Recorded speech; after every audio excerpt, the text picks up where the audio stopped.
Hi, I'm Sean Gannon, and this is Minute Math, and today we're learning about the fundamental theorem of calculus.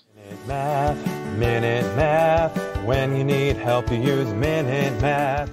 We're given this problem right here, the integral from -1 to 0 of x to the fifth minus 4x cubed plus 4x plus 4 dx. And we have to evaluate this definite integral. Well, the first thing I want to do is find the integral here, using our little formula here. So, integral of x to the fifth power is an x to the sixth over 6. Let's go each part here. Minus 4x to the third is just an x to the fourth power.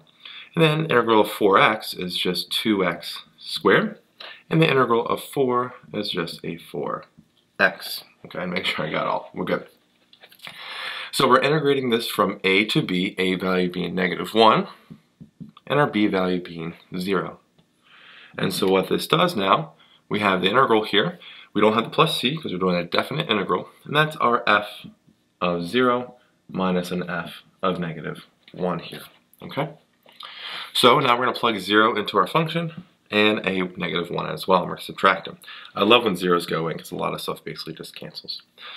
So we have a 0 to the 6th, but we'll show our work, over 6 minus a 0 to the 4th plus 2 times 0 squared plus 4 times 0 here.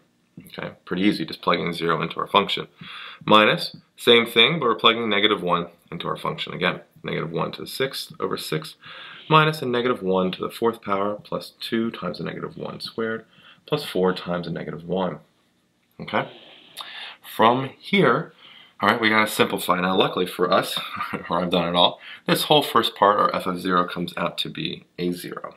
You're welcome. Minus this whole part, our f of -1, comes out to be a -17 over 6. Well, we know subtracting negatives, adding a positive, so we just have a 17 over 6 here, which is equal to a 2.83 repeating. And so there we have it. Our integral from -1 to 0 of our function is a 2.83 repeating. I hope this video was helpful for you, and if it was, please subscribe to this YouTube channel and like this video. This helps us make more free math lessons for you and for everyone else. So as always, thanks for watching. Minute Math, when you need help you use Minute Math.